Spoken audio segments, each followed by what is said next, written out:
Okay.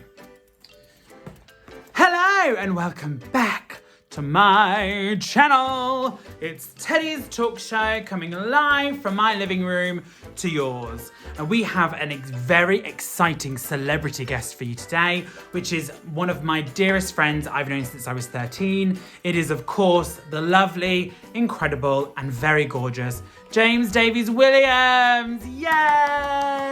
Yay! Hello. I've got on my card here, who are you?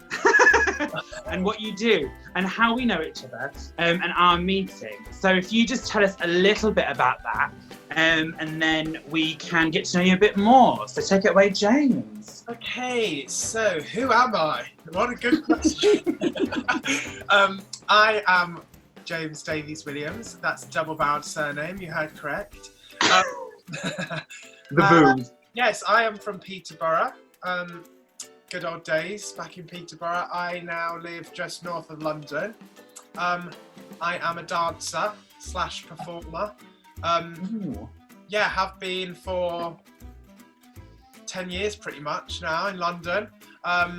Moved to London to go to a dance school for 3 years in 2010. And been chugging out performances ever since. And you went to London when you were just 10 years old, just so people know. Yeah, packed my bag at 10.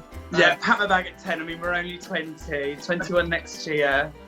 Of course, yeah, just giving ourselves away there, really. Yeah. Been a professional dancer for, pretty much 10 years now. And I met Eddie way back when. Won't say how many years ago that was, actually. That'll really screw us over. Doing a bit of Amdram in our hometown. Yeah. A bit of singing, a bit of dance, a bit of acting. Met each other at a little, it was an Easter school, wasn't it? Or a summer school? Yes, so I believe I was, yes, it was an Easter school. It was a mutual friend, our mutual friend Lucy. She knew you from a summer school previously, and I knew her through like family connections kind of thing. We were family friends. And then we were all in the same group. And that's sort of how, and then the friendship started and then never stopped, really. Yeah, I mean... Still friends. And still friends. And that's actually, you know what, I always find it rather interesting when I have gatherings with people and, you know, when we're together, or when me, you and Lucy are together and they sort of ask me, well, how did you meet? I was like, I met this person at such age. Like, wow, that is a long friendship. And I think that's something actually quite special in this day and age, that you don't have those. Well, there are, but you also, I think it's quite a rarity to have nowadays, to have these sort of long friendships, especially in cities like sort of London, because people sort of move there at a certain age and they might have only moved there for like 3 or 4 years and they've met you along the way, etc., etc. And like when you moved to London as well, it was so nice to see each other in a different environment, and it's like a little slice of home. I remember we used to hang out and go to each other's in our first year at dance school and uni, and it was nice, isn't it, to see each other? And do you know what? The more successful you get, your friends will bring you back down to earth that you've known forever. That is very true, actually. And I think also as well, they give you such a... they remind you of, and I think I was very privileged, well, I would say in my opinion, I was very, very privileged because I didn't need, so if anybody like annoyed me or upset me at university, I was just like, well, I don't need you because I've got James, I've got Lucy, like, and I think that's, again, like a lot of people, I think when they move out of their like hometown and leave their home friends, and if they haven't kept those connections up, they get a bit like, oh, I need to stick hold of that person because they're my only friend in such and such an environment.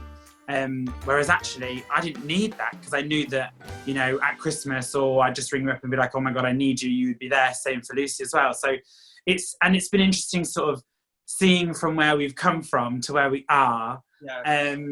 And having that like, having just being able to be like, oh, do you remember such and such from when we were doing this show and all that kind of thing. Just having that gaggery about like what we used to be. It's nice having your friends at home that you don't always see for months and months and months, and then because you've been friends for so long, it never changes, and you can go months without talking or however busy we get. pretty much every Christmas, isn't it? We come home at some point, all of us, and we'll see. Yeah, we try to always do Christmas and birthdays together. Yeah. Just because, and also all of our birthdays are sort of similar at the same time. So I'm June, you're July, and Lucy's September. So we always normally do something in August, which is quite nice actually. But yes, so let's get into it. So you're a dancer. I am. What have you been in? Tell me all the gossip. I need to know. All the gossip. Well, before all of this began, I was thriving though. Thriving! Yeah, so basically, biggest thing really was Wicked. I did that as an ensemble dancer. I did that from 2016 through to 2019. Did the international tour of that, which went all around the world. Thank you. And then I did the UK tour of it, not as glam, that one. Seeing all the wonders of the UK had to offer. Yeah, done that, and then since then really did a little tour of Australia in a different show. And then since then really I've been doing film and TV stuff quite a lot, which I've just fallen into. And there's a few things coming out on Netflix soon that I will be in. Not Tiger King the musical. Yeah, I'm in a new film called Eurovision, a new parody based on the Eurovision Song Contest. And I was actually Will Ferrell's movement double for that one. Oh, very nice. So I need to find a sound effect that fits that. Sound drop. and then a new TV series coming out soon called Bridgerton, also on Netflix as well, which is kind of like it's going to be interesting to see because I worked for ages on it, but on one episode, with like the big ball scenes and the dancing that they had. But it's crazy to work on one episode for so long and not know any of the rest of the plot and like where all the characters have been going. You just know the kind of like the scenes that you're working on. So I'm intrigued for that to come out to actually see what the storyline is. Yeah, I remember when I did my brief stint on TV, when I was on Channel 5, and I was only called for an hour. And it is weird when you're only do sort of really small snippets. Yeah. And then, you know, this whole like 45-minute program is created and you're like, oh, you've used 5 minutes of me. Yeah, especially being a dancer as well. Like we did, yeah. I think we did for Bridgerton, that's coming out soon. That we probably did, I'd say, 10 routines, and will probably be blurs in the background. But that's the fun of that is like you just don't know, so then you just have to for it to come. Like extra work, and well, not just extra, but like ensemble work is really fun because now I've got sort of back to Amdram. And being part of the ensemble, I've forgotten how fun it is to just be in the back and I'm never in the back, darling, but do you know what I mean? But you know, being part of a team, a group, and just having those funny moments that you're just like, just being a part of that scene. So yeah, that is. With that is the group of people that you get with, because especially like I'd not really done that much film and TV before last year, and especially on the Eurovision film set, we were on that literally we were in hair and makeup at 6 a.m, and we wouldn't get wrapped until midnight. But the fun we had just messing around, and it's amazing because these actors that you're working with, they just get involved because they're there all day as well. Yeah. They don't want to segregate themselves from the dance. No. They just get involved, and it's so nice that everyone just comes together, and you do become a like real family for that time. Because obviously, also no one's got any phones on a set, so there's nothing to do but chat. And it feels like you've gone back in time to when like we were younger and we didn't have our phones, and it was just all of us hanging out and having fun. And like you just end up having chats that you wouldn't normally have sitting on your phone in the canteen around the corner. So yeah, it's amazing, very fun. That is cool. Netflix, that's such fun. Well, hopefully it will become a sensation and then they'll pick you out from your blur in the background. Well, I was meant to be shooting another Netflix thing, new TV series. It's not got a title yet, but that was going to be in this time. But obviously, this has happened, so just waiting to see what's going to happen with that now after this, which I'm sure everyone's in the same boat, aren't they? So yeah, of course. And I mean as well, like, even though I do few performances and it's only at the local bistro, as they call it, it is lovely. It's an amazing bistro. And actually up for an award, so well done them. It is weird to think that actually if that was my main job, I would have no work at the minute, because you can't go out and do things, because everything in a performance world, I mean, also doing the Amdram as well, like we've had to stop rehearsals. There's so many cogs in the machine. And people, I mean, I've had conversations with people where they go, oh, well, you know, in TV, they could just be 6 meters apart. It's like, yeah, that's in front of the camera. Behind the camera, you've got a cameraman, a director, a producer, a sound person. And all the runners, and it's and like, I think as well that what's hard for people in this industry specifically is, don't get me wrong, it's hard for everybody, of course. It's just hard in this industry when a job that you're meant to be doing gets taken away, because then there's nothing, after all this happens, there's nothing for us, waiting for us to start again. And unfortunately, obviously the West End is, they're still waiting to hear when they're going to reopen that. I mean, it just keeps getting pushed back and back, so... Yeah, it is a real, and that is a real. Obviously, it needs to happen, because obviously we don't want this to be, killing people any more than it has been. But yeah, it will be interesting to see how that sort of bounces back. But yes, so that's all about James and what you've been doing. And part 2, even though we've slightly touched on it, we will be talking about how the coronavirus has affected you, which is, I'm sure, will be a fun subject to talk about. A global pandemic. Global pandemic from your very own drag queen.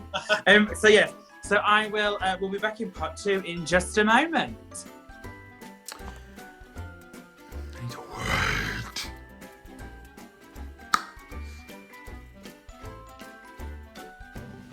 So that was part 1. And as you can see, James has led an incredible lifestyle, and being a part of Wicked, being a part of that, and that whole journey, that was incredible. And he's really worked hard to get to where he is. So let's scoot on over to part 2.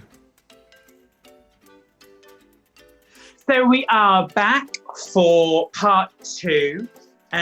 Coronavirus and me, I'm going to call this from now on. Thanks once again to James Davies Williams for being on my show today, or your very busy schedule. We heard some fantastic things about basically my celebrity friend that I have. So in Coronavirus and Me, it's all about how the coronavirus has affected sort of ourselves. But not just negative things, positive things as well. So how has the coronavirus affected you, James? I feel like it's going through like massive waves with me of like different like scales. Like at the beginning, I feel like the same as everyone, it was just fear. Like I was just terrified of everything. I'd say that probably lasted like 3 weeks, because as Teddi knows, I'm quite the hypochondriac anyway. So the health repercussions terrified me, as it did probably a lot of us. And just like going to the shop and things like that, I was just putting it off, and I was trying to do it as minimal as possible. I still am, but I'm not as nervous to go now, whereas at the beginning I was literally terrified, like I was going out to a war zone. Yeah, I think I was quite similar. Like, even though obviously we are very different fitness levels, let's say that you are incredibly fit, as in physically fit. I like KFC bucket or 2. But I think obviously, like, I came at it from a point of view as I was still working for a good 2 weeks in the office. And then when my dad / boss asked me if I wanted to go home, I was like, actually, yeah, I do. I want to work from home because I can manage that environment. I know that I don't have to go out if I don't want to go out. And if I do, I can glove, mask, goggle, all that kind of thing up. And I think for me, the biggest thing I haven't liked during this pandemic is the judging of other people that people are doing, especially on social media. Like Sundays, I've now decided is a phone-free day because I just can't, and also I can't really watch the coronavirus updates every day. that to me is very, even though I know people do need to watch it, for me, I'm like, oh, you know what, I'm checking out. I don't need to know how many more people have died. I don't need to know how many more people have got it. I don't need to know, how, you know, and I know people do need to know that. But for me, I find that really difficult to sort of sit there and also like have that in my own brain and think, goodness, like if I go out. It's healthy to like see it a couple of times a week or something, and like to just check on your phone, because it is good to know. I think it reminds you as well, like when you do see the numbers, like why you're at home, because I think that's what I was going to say as well. It's easy. What happened to me, I was super scared, and then it just like slowly went into frustration of like being stuck at home and losing work, etc. And then just being like, how am I going to get my life back sorted again? But then when you think about it, when I see the news now and again or whatever, I watch it and then it reminds me of like, actually it doesn't matter whether I've got my job right now, and it doesn't matter how much money I'm earning at the minute. And I think we just had to, it's a nice way to force us out of our comfort zone that we're always in. Like, I'm sure a lot of people live month to month, like paying your rent, paying your mortgage, whatever. It's nice just to have a little break for a minute. And if we could have seen ourselves this time last year having 3 months off work to just stay at home, obviously the reasoning for it is terrible, but we are getting a little break. Like we're given a break for 3 months, which we never would have had. Obviously we don't know how long it's going to go on for. Now I'm at the point where I'm just trying to relax as much as I can, and like my working out has gone through the roof because there's nothing else to do. So I work out 6 days a week because I'm like, well, what else am I going to do? Damn, James is going to be swole by the end of this isolation. I'm also eating a lot. Necessary exercise. Necessary exercise for all the calories. But yes, actually, you bring up a very interesting point, because as a performer, I mean, I've known you for years, and I've known, like, when you were in Wicked, like, we didn't see each other, I don't think, for a good year and a half, because you were away. And I think also as well, like, for you as a performer, and many performers as well, even though obviously you want to be going out there and doing it and performing and everything else, but actually, I guess also as well, it must be quite nice to be able to just have that time at home. Yeah. And sort of have that rest and that relaxation moment. Because when I was in Wicked, especially travelling with Wicked, like we stayed in each venue for 2 months. But like the first time I did it, when we did the international, we were getting on flights from venue to venue all the time, and the time difference was super hard because you guys are all at home and I'd be going to bed and you'd just be getting up, and you do lose contact with everyone. And this has been such a nice time for me to feel rested as well, because when you're doing shows eight times a week and travelling here, there and everywhere, that is your life. Like that is, you're kind of living just to do the show at night, which is amazing, and that's the goal that everybody wants in this industry. But now it's so nice to be back to being yourself a little bit, like be back to being James instead of someone that's always on the go and always working in part of something bigger, just to be at your own home, catch up with all your friends and family. Like I've never spoken to my family more. Like I'm speaking to them all the time now, where I'm terrible when I'm working, not talking to them for weeks on end. I'm so busy, but yeah, it's nice. And I think it's like it feels like, I don't know about you, but I feel like I've pressed reset button on my life a little bit, and I've reevaluated everything and everyone that I really care about, and I'm making more time for them. And I now will try, when I go back to work, whenever that's going to be, to not let it slip back to how it was before. And I do think we have been given a bit of a gift to reconnect with everything. I think definitely. I mean, no, I was obviously you think about sort of, if I bring it back to sort of drag, as it were, you think about all those people on RuPaul's Drag Race that literally are, you know, if you just the world tour, you are jumping, you know, the queens from the UK season 1, they have been non-stop, you know, and you think that, and that's what a lot of performance entertainment in the entertainment industry is. And also as well, that you also have that, I remember when I used to professionally, you have that element of, well, I can't go home and have a break for a month because I could be losing a casting, I could be losing another job, I could be losing. So it is, you always have that fear as well.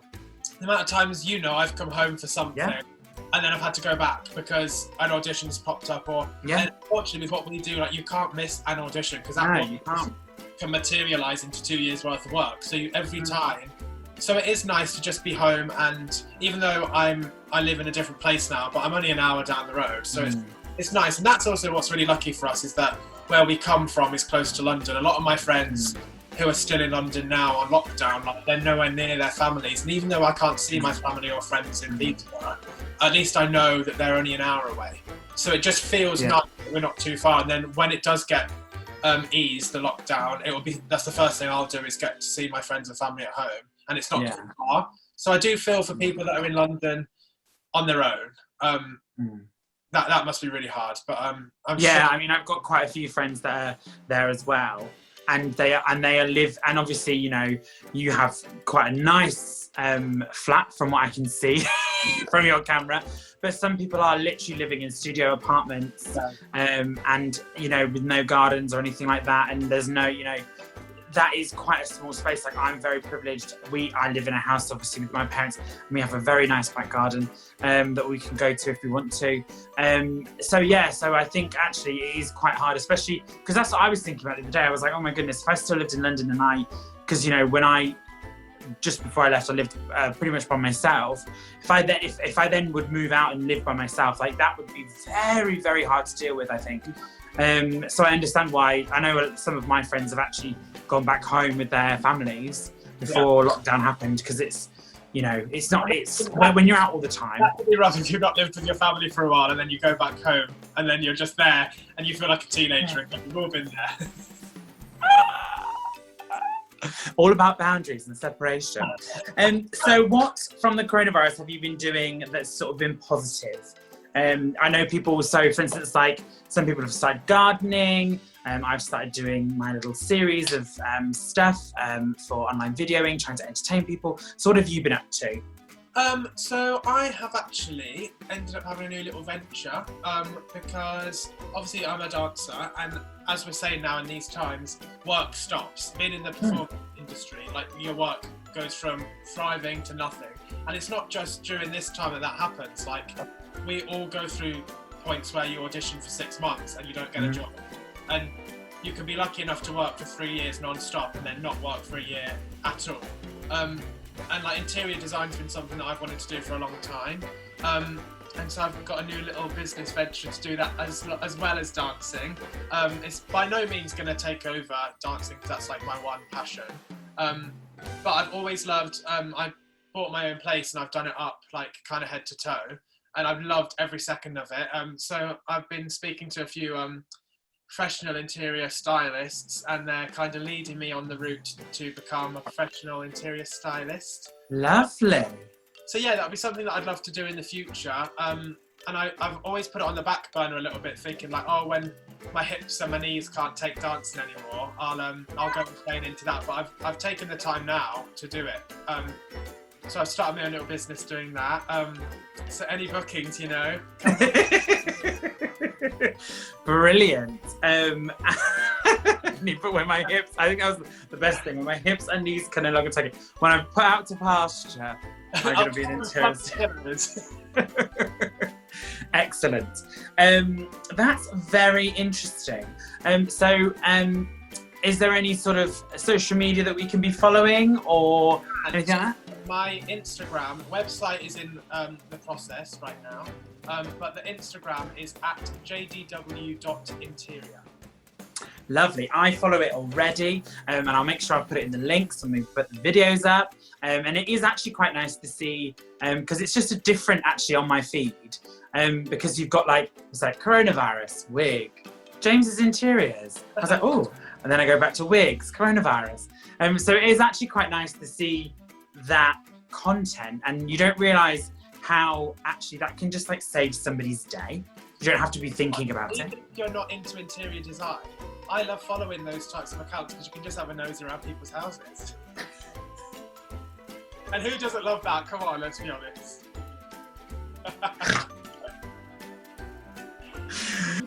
That is very true. As well. It's lovely to see the backgrounds of everyone's house. Yeah, I think also so, like, but however though, you've got to, I don't like these fake backgrounds that people are making, because they look like they've been put on a green screen. Yeah. And I was in one once. I was in a meeting once, and they were just, it literally, oh, it was just too much. Like they were on the beach, but then they were not, then they were vanished, and they were at the beach, they weren't at the beach. I was like, oh goodness, if you're going to do it, my loves, do it well. Or just have, who cares what's in your background, as long as it's clean, you can set things up. Little corner, good light. Yeah, and that's the thing. People need good lighting.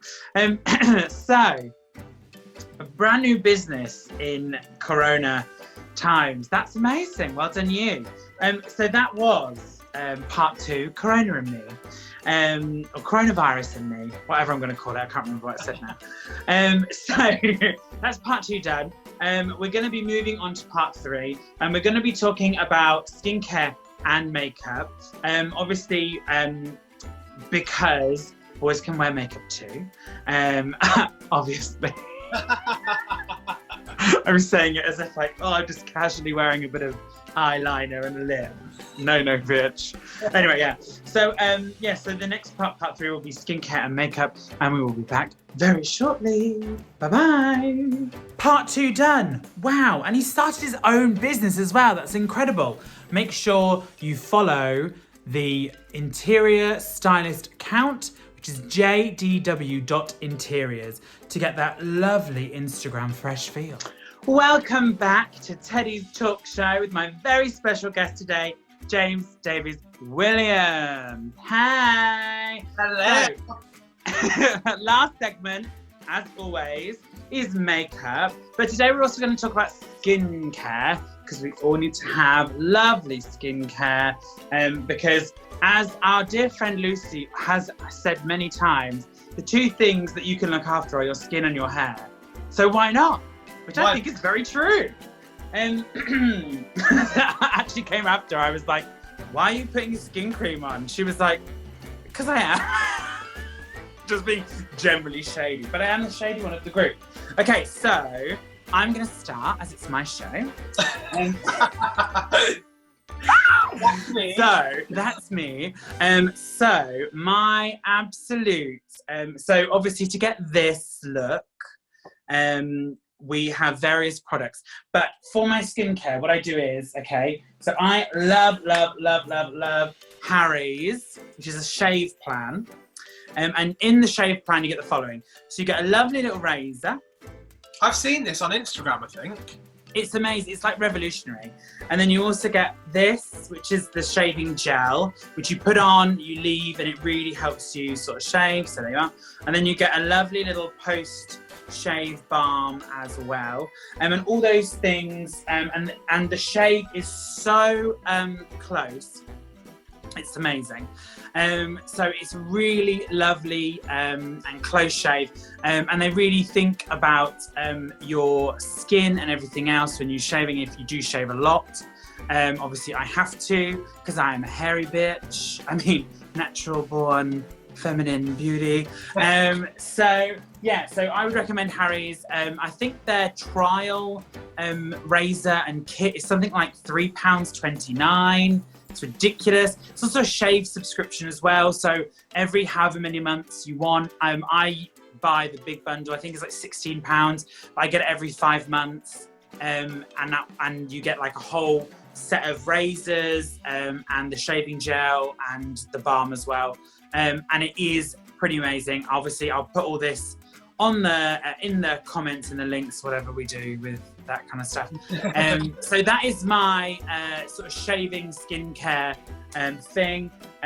So James, what is your skincare routine? What are your skincare products? So I've never had very good skin, if I'm honest.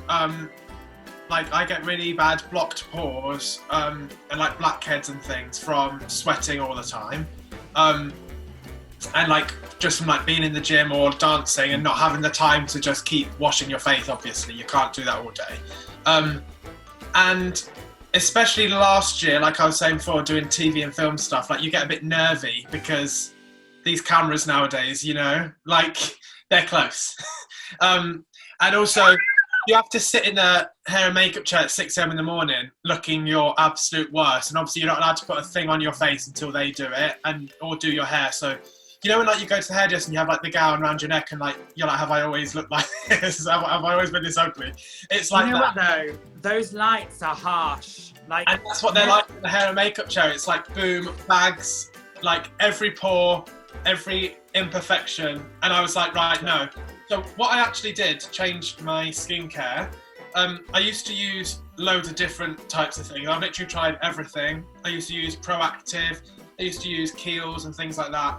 And then I actually went and had a microneedling facial done, where I had like a full extraction of all my pores, basically, a little chemical peel, and then microneedling facial, where they have like a little round, like lawnmower-y type thing with spikes on, and it like spikes to your whole face. It really, really hurts. But it basically brings all the natural collagen to the surface of your skin to repair everything that they've done. And they literally bring out all your pores. So I would highly recommend that. And it's actually a lot more common than you think. I never heard about it before, but my friend had it done. And they're everywhere. People do it everywhere now. I think it's 150 quid, but you only need it once or twice. And that's like it's basically like your skin's reborn again. They just start you from scratch. And also it takes away all the clogged things that are in your pores that you just can't get out because it's got so deep. But then she actually recommended me all this skincare that I have now. I only use Dermalogica now because it's the best for your skin, basically. It doesn't clear up your pores. So it's quite a long process, but I'll speed through it very quickly. Fine. So I have this, I don't know whether you can see, this Dermalogica pre-cleanse. Make sure you always do that little YouTuber Is this it? Is this what you do? Yes! That is the pre-cleanse. All the gear, no idea me, that's the thing. So this is a pre-cleanse, and this takes off, you put it on before you get in the shower, and it just takes any sweat or makeup off that you've been wearing that day, or anything you've had on your skin. Then you just have your shower. Don't wash your face in the shower, because then all the shampoo and conditioner gets in all your pores again, which is something new that I've just learned. And then it's got this, oh God, here we go. Here we go again. Lovely. Special cleansing gel. That's my cleanser for 2 minutes after the shower. And then toner spray. Ooh. And then my Dermalogica moisturiser. Lovely. And then I just have like an under eye, because I get quite bad bags, you know, getting a bit older now. I just got, what's the brand? The Ordinary. Their under eye coffee thing that I put under my eyes. And then that's it. Oh, nice. I've heard of Ordinary. They're quite inexpensive, isn't it, Ordinary? Yeah, because Dermalogica it does break the bank a little bit, but it lasts for ages. But the Ordinary is the opposite. Yeah, it's like £5 for a product. Yeah, because I think, isn't it made by ASOS, or is it, because they seem to be all over ASOS. But again, I say that I've got absolutely no clue. But yeah, I looked at that as well. It started as a little boutique in Covent Garden. I used to see it there when I'd walk through, but now they're in Boots and everything. Like, they've blown up. It's amazing, and their products are good. I think they've done well because they're good products and they are affordable instead of spending hundreds on everything. Yes, I think that is very big. I mean, you can obviously. I think we're going through an age of, yes, you can spend a lot of money on products. But actually, if I can save a lot of money and still have the similar effect, I think a lot of people are like that. I mean, as I've gotten older, you know, only 21, I've really taken care of my skin, especially my face and my arms, because for me at the moment, it just dries out really quickly. And the thing, the biggest tip for me that I've learned, and you'll know this, what I did younger is sun damage. I used to be in the sun all the time. Like with oh my gosh, I did. Yes, like with the least amount of sun cream on, and now like the old crow's feet are here now to tell me what I was doing wrong. And now I wear like a tinted moisturiser every day that gives me a bit of colour, but it's got SPF in it. Because I think that's the best thing that you can do, to be honest.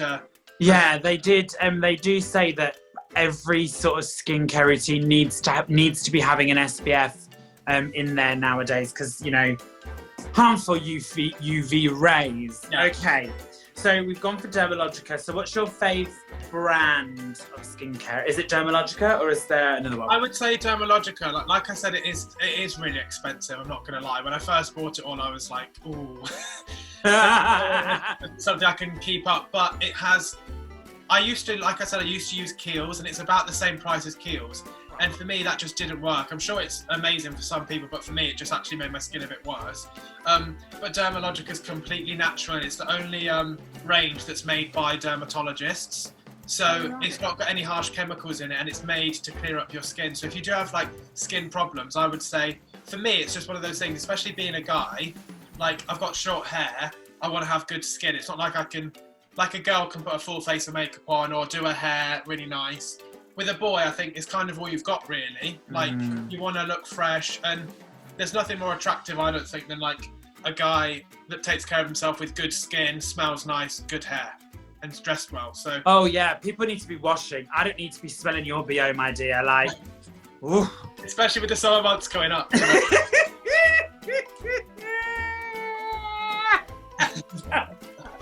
No, I don't need to be smelling people. I don't need that. So let's move on to makeup, something I always love to talk about. So for me today, I'm talking about lips. Previously, I spoke about using a good primer and other bits and pieces and my beard blocker. But today, I'm talking about lips. So this product I've been using, just gonna do my little... That kills me. Every single time someone does that, I'm like, bitch, I still see it exactly the same. Whether you do it like this, whether you do it like this. Anyway, so this is NYX Lingerie Push Up lipstick. And what I love with this is that actually it's an amazing lip liner. So as you can see, so it's a lipstick, but it's also an amazing lip liner. You can just use it as a matte lipstick, or you can use it as a lip liner. It's so easy, and because it's not a pencil, and because it's not a thick lipstick, it just makes it so much easier to line your lips and do that lovely ombre lip that everybody is doing, and apparently everybody needs to be doing. Complete follow. And then the other thing, again, it's from NYX as well. This is Filler Instinct lip gloss. I don't even know what colour it is. Anyway, any colour is fine. Because each one of them, what they'll do is it actually plumps your lips up. So I normally put on a coat of lipstick, and then I put this on as well, and it just sort of gives you a natural ombre lip because it has lighter shades, texture, and everything else, and it just gives you a little bit more of a conditioning balm. It does tingle a little bit, but I think it's because it's just making, I don't know, it's actually making my lips any fuller than what they actually are. But yeah, it just gives you that nice sort of like palatable, and it also just breaks up the colour a bit as well. Sometimes lipsticks can just look a bit, because they're all the same colour, whereas that does that. So today was lips, and that is my two must-have products. NYX lipsticks in general are really good, actually, just as a general point. They're super pigmented, and they are really nice products to put on. I've tried a lot of different lipsticks, a lot of different products. I have found NYX are the best for lipsticks, only because you have to build it up. It's literally you can literally just go one way round and you're done. So yeah, so I would say, and it's really inexpensive. I think it's like, to me, you know, if you go into MAC, you're spending £17. I've used the MAC, and you have to constantly keep coating it on. And then even then it doesn't look that fantastic. So yeah, these are my two products. So James, what are yours? Well, funny you should say that, because I've got two products as well. Lovely. So, like I said, after having that facial done, I just got all the advice, and then as a guy, I'm not ashamed to say I wear a bit of makeup every day. I mean, who doesn't wear a bit of makeup nowadays? I mean, not everyone's being natural either. A bit of a lip and an eye. I do just think, like, I love the time of living, and I think I'll be the first one to tell you that I'm not or something. I just think, why shouldn't boys have something to enhance themselves and look their best, you know? But all I use, literally, is both from the same brand, Bare Minerals. This. I can't do this seriously that long.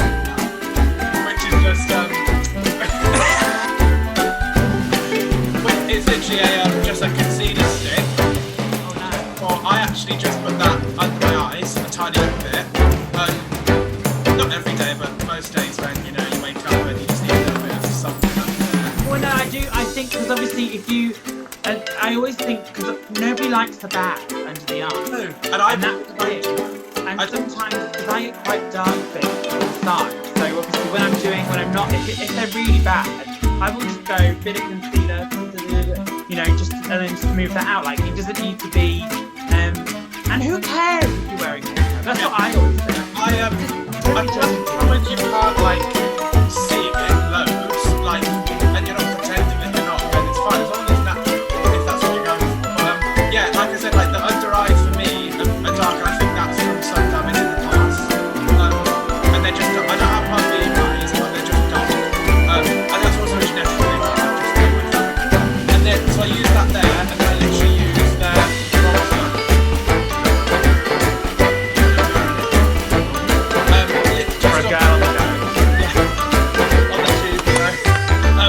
Literally just on my forehead, on my nose, and on my cheeks, as if I've just caught the sun. Nice. And for me, that just makes me feel, I don't even know whether I look any different, but especially for me, like when you're going into an audition or something, and you've got to stand in front of people, and with what I do, you are getting judged on how you look. It's depressing, isn't it? You walk in and you're going to look right, you're going to look wrong, and I just think you want to look your best, and even if it doesn't make you look that different, if it makes you feel more confident, then go for it. It definitely does me. Yeah. And I think as well, like, I know there's a big brand at the moment, I think it's called War Paint, and they're very big on men using like under eye concealer. It's like makeup for men. It's just like you can just use normal makeup, doesn't matter. But like, yeah.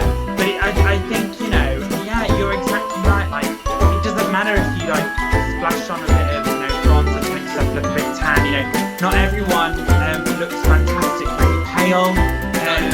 Everyone looks lovely with a bit of, you know, bronzing. Like, oh, I've just stepped on the beach in Saint-Tropez, you know. So that is really good.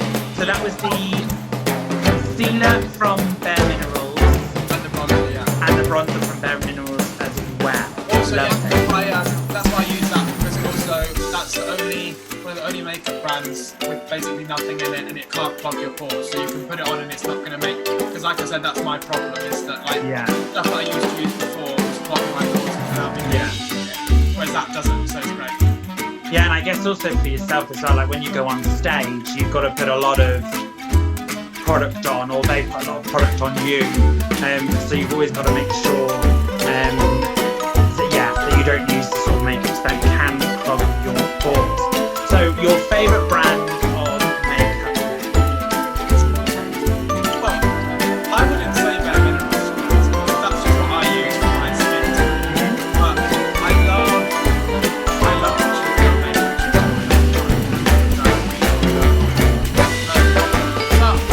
I actually wrote to something I thought it was NYX. Well, and then they put a post out the other day saying, it's NYX or is it NYX? And they go, by the way, it's NYX. I am still in a mood with them because they sent me the wrong order. I've got some poor girl called Vanessa from Spain's order, and she's got my order. And I'm just like, hens, like, what are we doing? What can we do? Yeah. They still haven't replied to my email, so hopefully by the time this video goes out, they will have replied. If not... You know what, I do love that. I can't really use it anymore because of the whole situation. But it's Hula, I think it's called, from Benefit. They have a whole range, and that is the one. You literally look like you've been on holiday, and it's got especially for guys, it's got no glitter in it. So like you can just cape on the bronzer, and you can't really tell you've got it on. It just makes you darker. I mean, like in January, Feb, like you need that help. Yeah, unless you've just been on a sunny holiday over Christmas, which maybe I might do. But yes, I think also though for me though, I can never really tan that much because all of my makeup is based on my skin tone normally throughout the year. So, however, I have learned recently that I do need to have a darker foundation over my normal skin because then I can't, because then it just makes my contouring better. And obviously baking as well has been my lifeline. But I'll talk about that later. So, we have come to the end of today's talk show. Thank you so much for joining me, James. So one little last shout out to you. What's your name? What's your business? Where can we find you? Where can we follow you? Obviously not in the bushes, but you know, give us all your social medias and everything else. Go. Okay, hang on, because I just want to get this right.